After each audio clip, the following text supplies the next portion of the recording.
여러분, 만약 2년 전에 누군가 앞으로 일어날 세계의 큰 사건 3가지를 정확히 예측했다면 믿으시겠어요?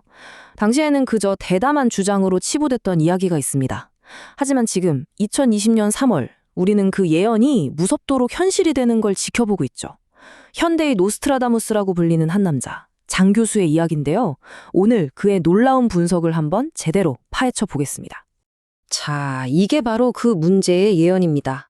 딱 3가지였어요. 첫째, 트럼프가 다시 당선될 것이다. 둘째, 미국이 이란과 전쟁을 시작할 것이다. 그리고 마지막, 미국이 그 전쟁에서 질 것이다. 정말 소름 돋는 건 말이죠. 이 타임라인에서 보시는 것처럼 2026년인 지금 첫 번째와 두 번째 예언은 이미 끔찍할 정도로 정확하게 맞아떨어졌다는 겁니다. 아니, 대체 이 모든 걸 어떻게 알았을까요? 이 장 교수라는 사람 무슨 수정 구술이라도 들여다보는 점성술사 같은 걸까요? 전혀 아닙니다. 그는 게임 이론이라는 도구를 사용해서 세계 정세의 다음 수를 읽어내는 아주 냉철한 전략 분석가입니다. 게임 이론, 말이 좀 어렵죠? 쉽게 말해서 체스나 바둑 같은 거예요. 각 나라를 하나의 플레이어로 보고 각자가 자기 이익을 위해 어떤 선택을 할지 예측하는 학문입니다. 각 나라의 자원이나 군사력, 정치 상황 같은 걸 변수로 넣고 최적의 수를 계산해내는 거죠. 젠 교수의 예언은 바로 이런 치밀한 계산에서 나온 결과물이라는 겁니다. 자, 그럼 그의 분석을 제대로 따라가려면 먼저 지금의 미국이 어떤 나라인지를 알아야 합니다. 장 교수는 지난 수십 년 동안 미국이 물건을 만드는 제조업 국가에서 돈으로 돈을 버는 금융제국으로 완전히 탈바꿈했다고 진단합니다. 이 두 그림이 모든 걸 말해줍니다. 한때 미국 경제의 심장은 왼쪽에 보이는 저런 공장이었어요. 땀과 기름 냄새가 가득하고 GDP의 40%를 책임졌죠. 하지만 지금은 어떻습니까? 오른쪽을 보세요. 월스트리트의 번쩍이는 모니터들이 그 자리를 대신하고 있습니다. 제조업 비중은 10%까지 떨어졌고 그 빈자리를 금융 서비스가 채웠죠. 생산 경제에서 투기 경제로의 완전한 전환, 바로 이겁니다. 이 모든 변화의 중심에는 바로 달러가 있었습니다. 1944년에 달러는 금과 바꿀 수 있다는 약속하에 세계의 기축 통화가 됐어요. 근데 1971년에 미국이 갑자기 그 약속을 깨버립니다. 대신 달러의 가치를 석유에 묶어버리는 페트로달러 시스템을 만들었죠. 이게 무슨 뜻이냐면 전 세계가 석유를 사려면 무조건 달러를 써야만 하게 만든 거예요. 정말 엄청난 수죠. 그리고 냉전이 끝나면서 미국의 달러 파워는 누구도 넘볼 수 없게 됩니다. 그 결과가 어땠을까요? 이 그래프를 한번 보세요. 정말 충격적입니다. 1900년에 세계 주식시장에서 미국이 차지하는 비중은 15%도 안 됐어요. 그런데 2024년에는요, 무려 60%입니다. 이건 그냥 전 세계의 돈이 블랙홀처럼 미국 금융시장으로 빨려 들어갔다고밖에 설명이 안 되는 수치죠. 바로 이 지점이 장 교수가 말하는 핵심입니다. 전 세계의 자본이 미국으로 몰려드니까 미국은 더 이상 땀 흘려 물건을 만들 필요가 없어진 거예요.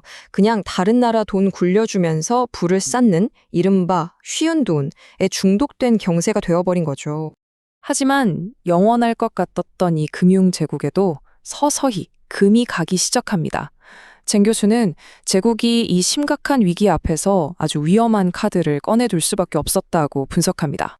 그 균열을 만든 건 바로 러시아의 우크라이나 침공이었습니다. 이게 단순히 남의 나라 전쟁이 아니었어요. 전 세계가 이 전쟁을 보면서 의심하기 시작한 겁니다. 미국이 왜 저걸 못 막지? 미국이 진짜 최강 맞아? 바로 이 믿음이 금융제국을 지탱하는 마지막 기둥이었는데 말이죠. 장 교수의 분석에 따르면 이 상황에서 미국이 갈 수 있는 길은 딱 3가지였습니다. 다시 제조업 국가로 돌아가는 건 정치적으로 불가능하고 아무것도 안 하고 망하는 걸 지켜볼 수는 없죠. 그럼 남은 선택지는 단 하나, 군사력을 써서 우리가 여전히 세계 최강이다라는 걸 다시 한번 증명하는 것뿐이었습니다.